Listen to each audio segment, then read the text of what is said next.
Dieu ne commence jamais là où on l'attend. Quand l'homme bâtit un empire, il vise les sommets. Mais quand Dieu bâtit son royaume, il commence dans des ruines. C'est un principe biblique qui est constant. Il choisit la crèche et non un palais, le désert et non le temple. Et aujourd'hui, nous voyons qu'il va choisir la Galilée et non pas Jérusalem. Donc quand Dieu appelle un peuple, il ne choisit pas forcément les meilleurs. Il appelle des pécheurs, des inconnus, des hommes et des femmes qui sont sans nom, des gens comme vous et moi. Et quand Dieu agit, il ne se contente pas de parler, il va guérir, il va restaurer, il va ressusciter. Et le texte d'aujourd'hui n'est pas qu'une simple transition.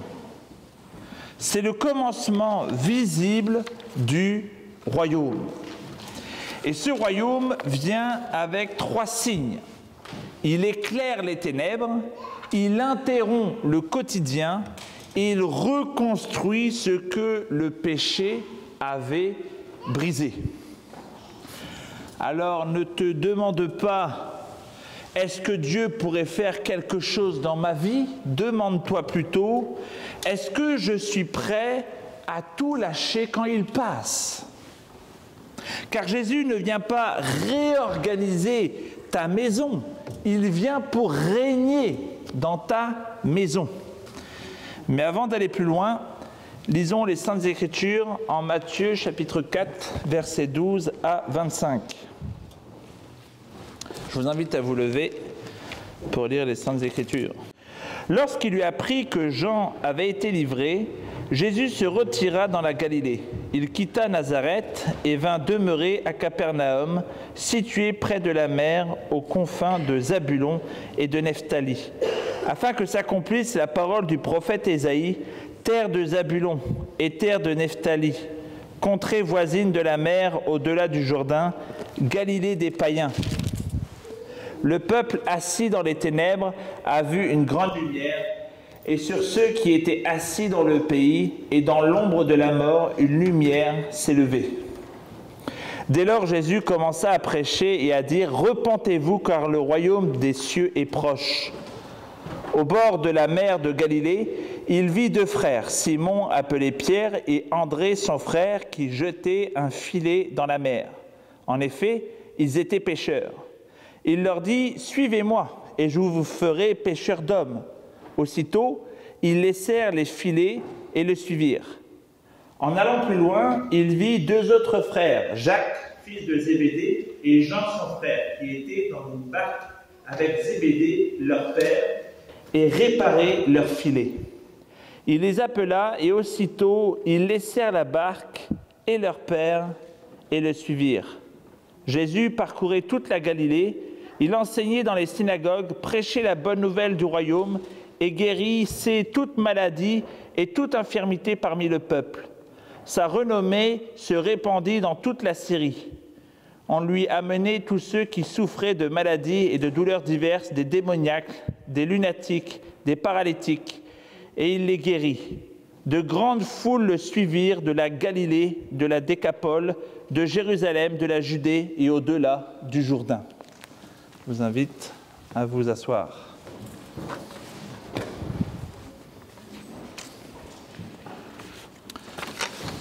Donc là où l'histoire avait dit « plus de valeur », Dieu dit « voici la lumière ». Premièrement, regardons où tout commence. Jésus apprend que Jean-Baptiste a été livré. Et donc c'est le début des hostilités. Mais que fait-il? Il ne monte pas à Jérusalem, il ne prend pas la parole dans le temple, il ne réclame pas justice, même en lien avec Jean-Baptiste. On voit qu'il ne cherche pas une influence religieuse ou utiliser cette situation pour faire une rébellion politique. Il se retire, non par peur, mais par dessein. Et il va en Galilée, à Capernaum. une ville méprisée au nord du pays. Et pourquoi il va là? Matthieu le dit explicitement, afin que soit accompli ce qui avait été annoncé par Ésaïe. Et ce que dit Ésaïe est étonnant. Le peuple assis dans les ténèbres a vu une grande lumière.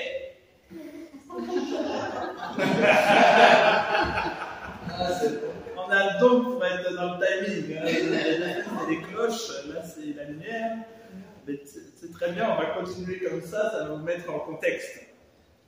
Mais quel est ce peuple? Quelle est cette région?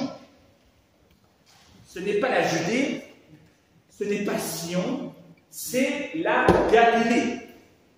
Et pas n'importe laquelle. C'est la Galilée des nations, nous dit le texte. Et cette Galilée, ce n'est pas un simple décor, c'est un lieu chargé d'histoire. Cette terre est historiquement humiliée. Dans 2 Rois, chapitre 15, verset 29, il nous est dit « Tiglath-Pileser, roi d'Assyrie, vint, prit Idjum, Abal, Beth-Maka, Jaoniok, Kedesh, Hatzor, Galad, la Galilée, tout le pays de Nephtali, et il amena les habitants en exil en Assyrie. » Donc la Galilée, c'est la première région en Israël qui est tombée dans les mains de l'ennemi, devant les Assyriens. C'est la première terre que l'Assyrie a récupérée. Donc c'est un symbole. La Galilée est un symbole de la défaite nationale. C'est une terre qui est brisée, dispersée, souillée par l'exil. Et 1 Roi, chapitre 9, verset 13, en rajoute. Salomon cède 20 villes de Galilée à Hiram. Donc Hiram, c'était un roi païen de Tyr qui a aidé à la construction du temple. Et Hiram vient voir les villes et les appelle Kabul. Ce qui veut dire, cela ne vaut rien, c'est comme une terre sans valeur. Même sous Salomon, au sommet de la gloire d'Israël, ces villes étaient considérées comme une monnaie d'échange médiocre. Et humainement parlant, cette région n'était ni stratégique, ni glorieuse, ni utile. Mais c'est là que Dieu commence. C'est là que Jésus commence dans la Galilée de l'exil, des ruines, un lieu de rejet. Là où l'histoire avait dit plus de valeur en Galilée. Dieu dit, c'est ici que va naître la lumière. Et Matthieu insiste, il nomme Zabulon. Pourquoi? Pourquoi nomme-t-il Zabulon?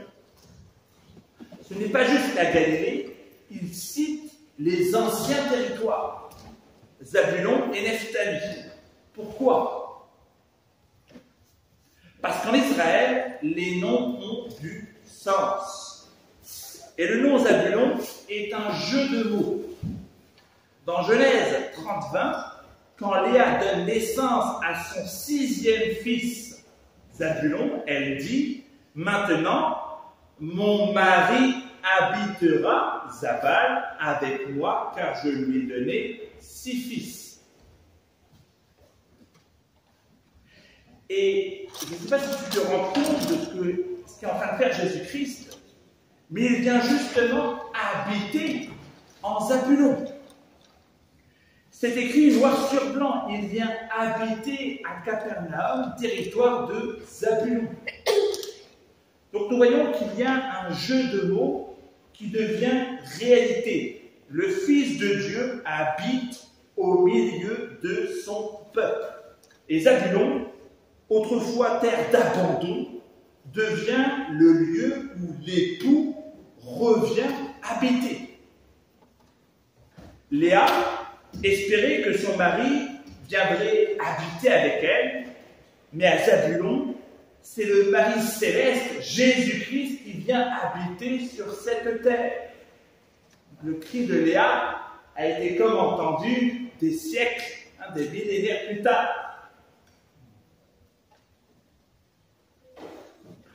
Non parce qu'il y a attiré, mais parce qu'il l'a choisi. Et tout cela s'accomplit en Ésaïe 9, versets 1 à 2. Le peuple qui marchait dans les ténèbres voit une grande lumière.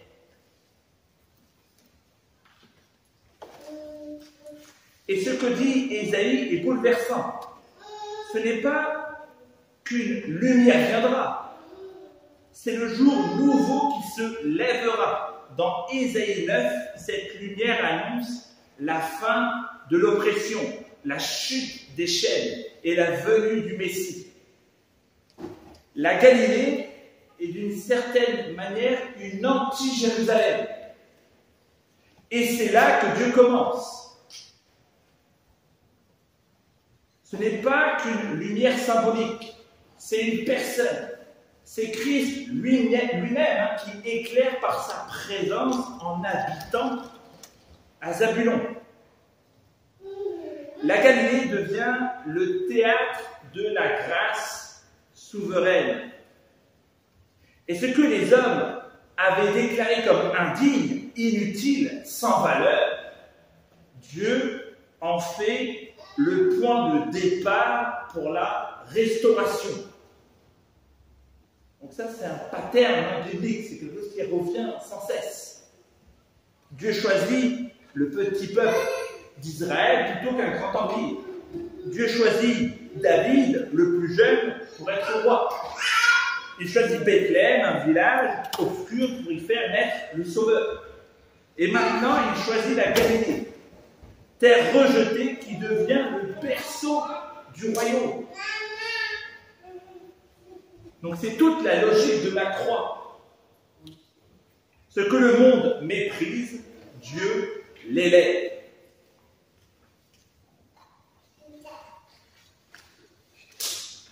Et j'aimerais que ce que je suis en train de dire sur Galilée ne soit pas qu'un fait ancien. C'est une parole pour toi également aujourd'hui. Frères et sœurs, as-tu l'impression que ton histoire est entachée, que ta vie est un cabule, quelque chose sans valeur, que ce que tu as perdu est irrécupérable, oublié par la vie, trop sale pour être utile ou trop tard pour être restauré? On t'a peut-être regardé comme on a regardé la Galilée. Il n'y a rien à en tirer, rien à espérer. Un passé d'échec, une terre d'exil, un nom sans valeur.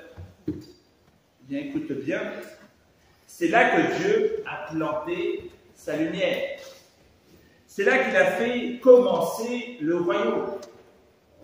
Ce que le monde avait appelé cabule, sans valeur, Dieu l'appelle mon point de départ. Ainsi, si de telles pensées te traversent, qui t'amènent à t'apitoyer ou à te voir comme un moins que rien, souviens-toi de la Galilée. Si tu crois que Dieu commence dans ce qui est fort, c'est que tu n'as pas compris le pattern, tu n'as pas compris, tu n'as pas saisi la grâce de Dieu. Dieu commence dans ce qui est cassé, brisé, écrasé, jeté de côté. Donc si tu te détruis de l'intérieur, en Christ, ton identité en Christ te rappelle que tu n'es pas cabule, tu n'es pas inutile, tu n'es pas irrécupérable, tu es vu, tu es choisi. Tu es un lieu où la lumière peut percer. Ce qui nous conduit à la deuxième marque du royaume, l'appel royal. Il nous est dit dans notre texte, « Suivez-moi et je vous ferai pécheurs d'hommes ». Il y a comme un appel royal qui vient interrompre le quotidien.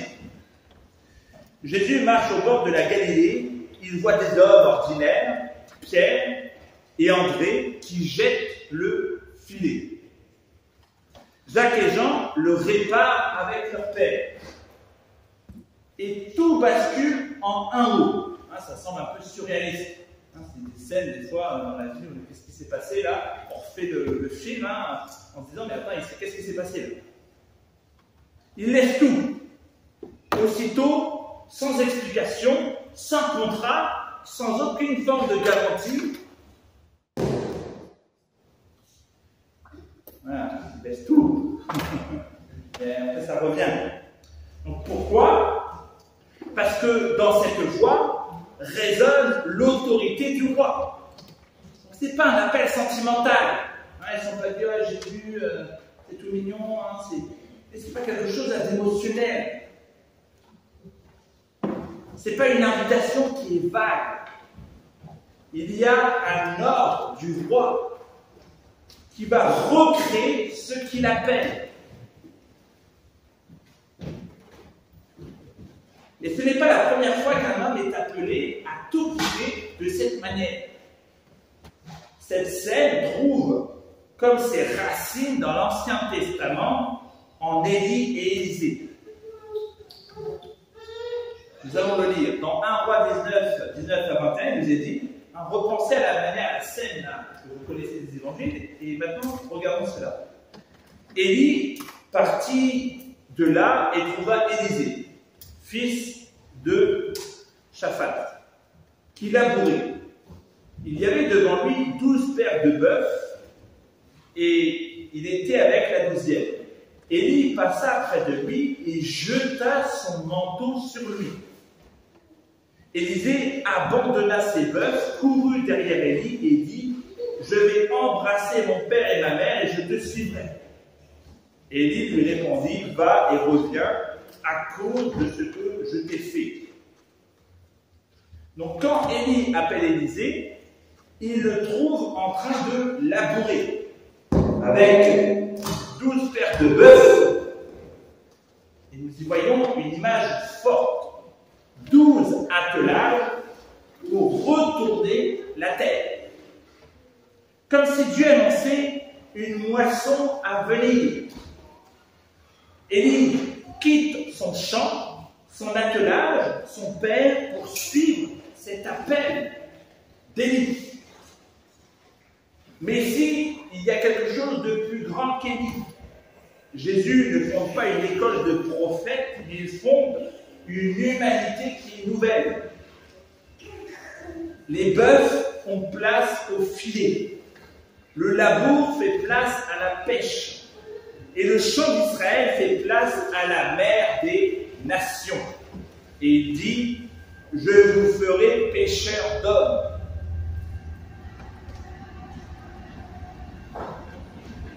Cette expression, elle n'est pas nouvelle. Dans l'Ancien Testament, cette idée de pécher des hommes a une connotation de jugement. Dans Jérémie 16, il nous est dit « J'enverrai des pécheurs pour les attraper ». C'est d'une manière péjorative. Et dans Amos 4.2, il nous est dit « Vous serez tirés avec des crochets ». Des crochets, de la pêche. Et donc dans ces textes, les pécheurs sont les instruments du jugement divin. Mais Jésus inverse tout. Ce n'est plus pour exiler qu'on pêche, c'est pour ramener. C'est une pêche de rédemption. Et le filet devient un instrument de grâce. Et de là vient une théologie qui est bien propre à la réforme, mais c'est simplement ce qu'ils l'ont redécouvert en lisant la Bible, c'est ce qu'on appelle l'appel efficace.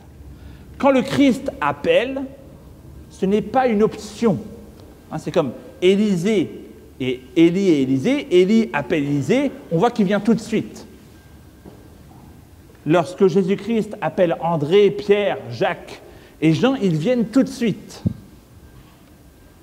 C'est une parole qui crée ce qu'elle demande. Un petit peu comme dans la Genèse, que la lumière soit et la lumière fut. Donc de même, le suis-moi, ils suivent. Donc ce n'est pas leur décision qui fait de Jésus leur Seigneur, c'est sa voix, la voix du roi, qui fait d'eux ses disciples. C'est ce qu'on appelle l'appel efficace. Oui, tous entendent l'appel, mais seules les brebis entendent la voix du berger.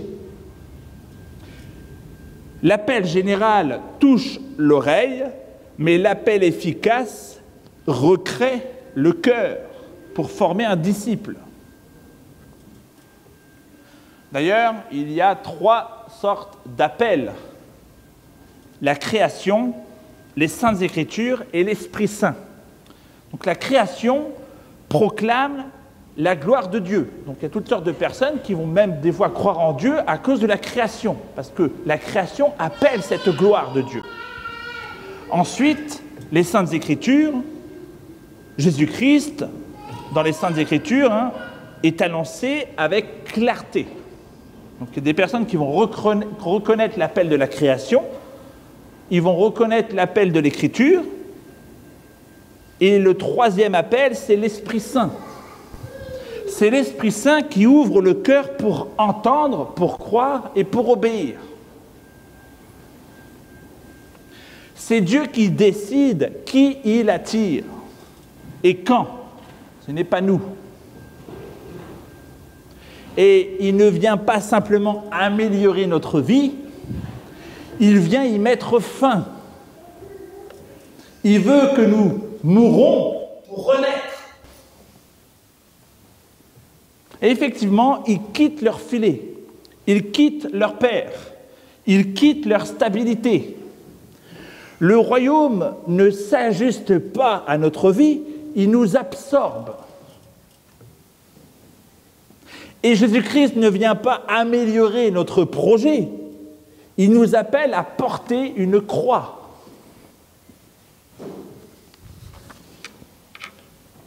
Il y a une autre chose qui est très intéressante à saisir. Dans l'Ancien Testament, Israël est un phare. Les nations doivent venir à Israël. C'est comme un peuple centré, vraiment enraciné. C'est pour ça qu'il y a beaucoup de bergers, il y a beaucoup de laboureurs. On voit que le thème est quelque chose dans l'Ancien Testament qui est assez localisé sur un territoire. Tout converge vers Israël, Jérusalem, le temple. Mais dans le Nouveau Testament, tout change. L'Église devient une armée en mission. Elle part vers les nations. Ce n'est plus « venez à Jérusalem », c'est « aller dans le monde entier ». Vous saisissez le changement de prisme. Tout était avant fixé sur Israël. C'est pour ça que nous, on n'est plus fixé aujourd'hui sur Israël. C'est parce qu'on est envoyé dans toutes les nations. Il a changé le prisme. Et je l'avais déjà expliqué, au début, tout commence à Jérusalem, mais on voit qu'après, c'est Antioche, qui est comme le centre des attractions. Et ensuite, ça ne sera plus Antioche, ça sera autre chose. Aujourd'hui, c'était plutôt les États-Unis qui étaient un peu le centre du christianisme, mais on voit que ça s'en va vers l'Asie. Donc le berger, il garde, et le pêcheur, il cherche. Donc ce n'est pas un hasard si Jésus-Christ appelle des pêcheurs, le métier du pêcheur. Parce que dans la Bible, les eaux symbolisent les nations païennes. Dans l'Ancien Testament, lorsqu'on parle des îles et de l'eau, ça fait penser aux païens. Comme le dit Apocalypse 17:15, les eaux que tu as vues, ce sont des peuples, des foules, des nations et des langues. Donc les disciples iront pécher au milieu des nations pour en ramener ceux que Dieu appelle. Alors maintenant, posons-nous la vraie question. Quel filet dois-tu laisser? Quand Jésus-Christ t'appelle, il ne négocie pas. Il ne te donne pas un devis. Il leur donne de le suivre. Il est ton roi. Et tu n'as qu'une seule chose à répondre. C'est une obéissance. Suivez-moi. Alors, frères et sœurs, quel filet devons-nous lâcher?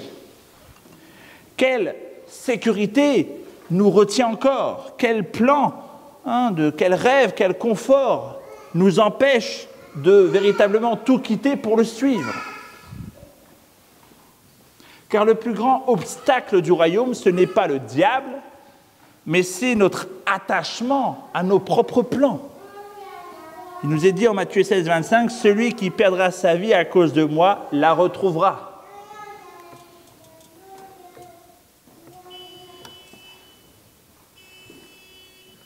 Décidément. Donc nous voyons qu'il ne nous appelle pas juste à une mission, il nous appelle à lui. Il y a quelque chose à retenir. Ce n'est pas ta décision qui fait de Jésus ton Seigneur.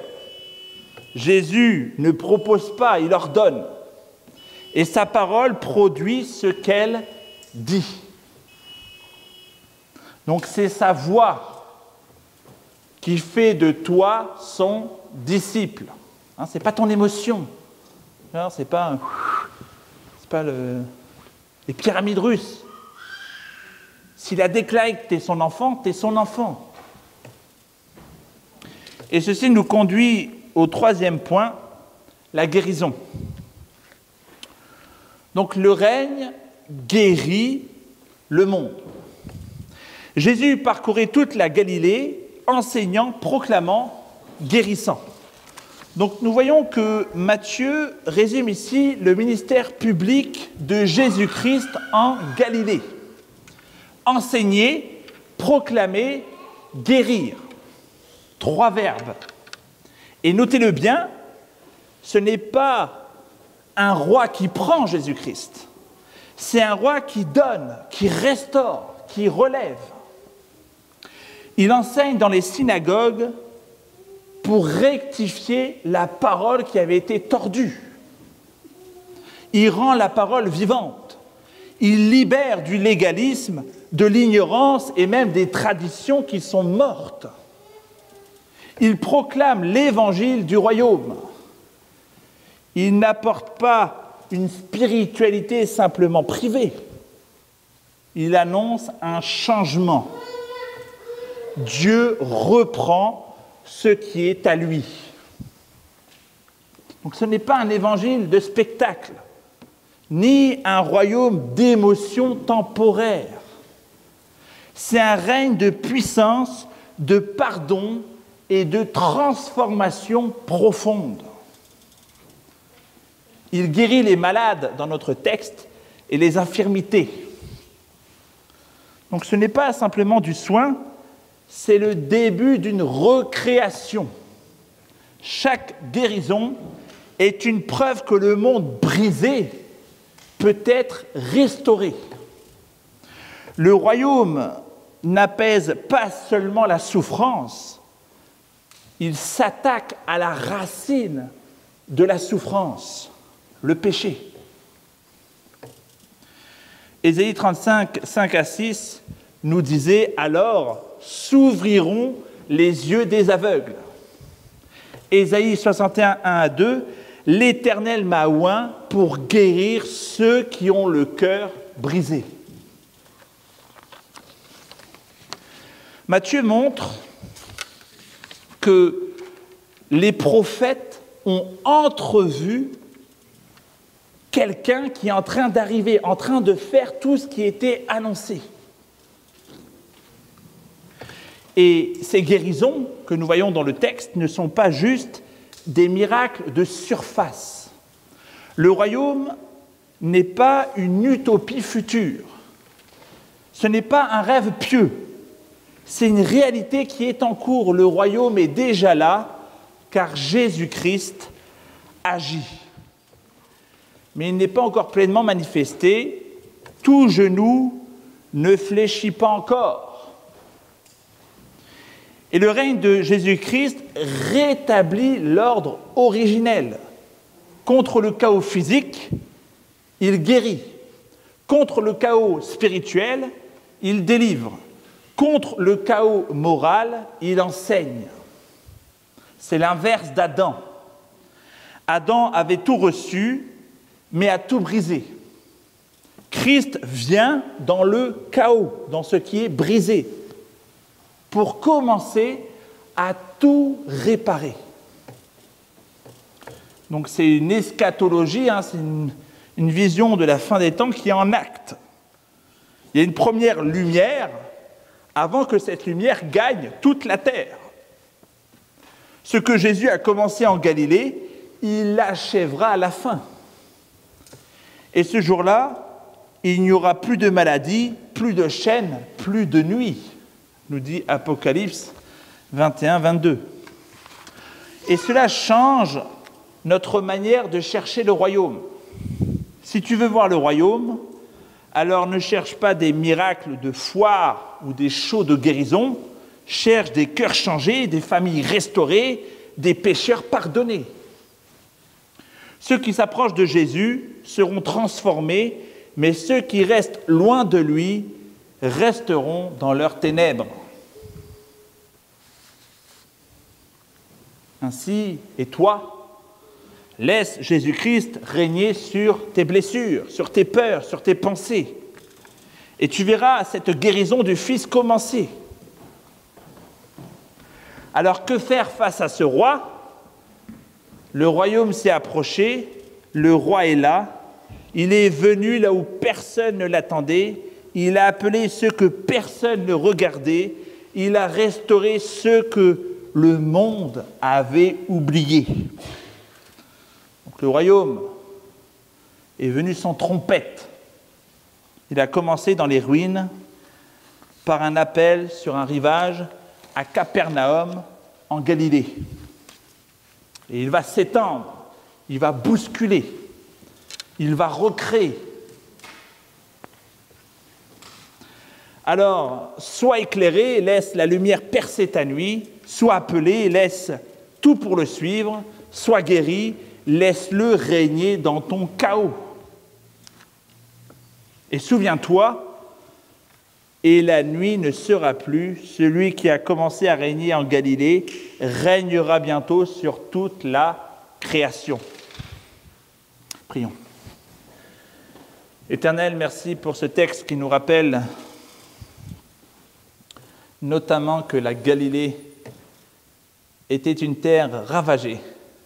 Personne ne croyait que quelque chose de bon viendrait de la Galilée, car ils savaient que c'était l'une des premières régions qui est tombée avec la Syrie. C'était une zone également qui a été méprisée même par Hiram, qui a vu cette terre sans valeur. Éternel, que nous ne voyons pas comme Kaboul, qu'aucun d'entre nous se voit sans valeur, car tu l'as racheté à un grand prix et ta voix a fait de nous ton peuple.